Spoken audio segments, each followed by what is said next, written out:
Not once. In the Bible, just the word sword, over 200 times. Oops. Wait. You asked me, I'm just telling you.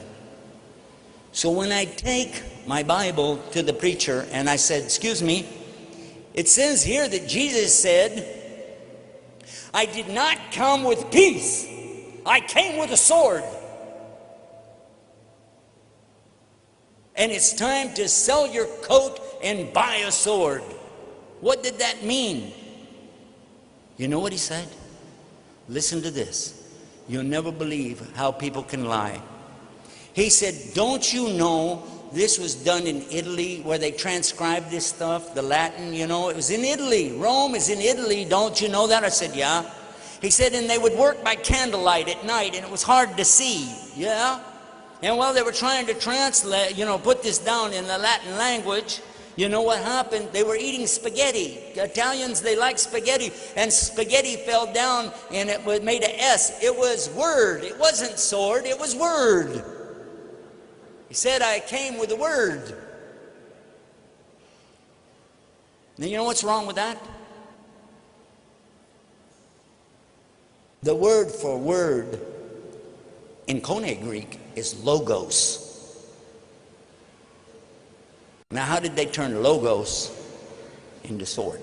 By dropping spaghetti on it. And here, excuse me, but what does it mean, sell your coat and buy a word? What is it, a game show on TV? I'd like to buy that word right there for $100, please.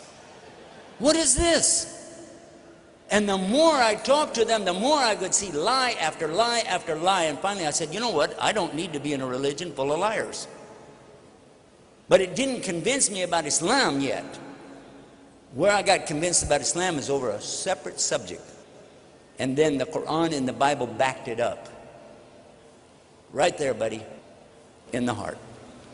Because nobody can play with your heart. That's yours. You own it. It's yours. You can do whatever you want with it. It is yours. Right? Yes. That's the one thing nobody can imprison. They can lock me in a prison, put me in a box, throw me in the ocean, but they can't control this. That's mine. That's yours. You own it. So if you get inside of that heart, like I did, and clean it out and throw all the trash and the garbage out of there, throw the lies out of there, the misconceptions, the prejudice, and just give it all up and say, you know what? I belong to God. I just belong to God. God, guide me. And that's what I did. And when I did that, I had this strange impression I need to put my head on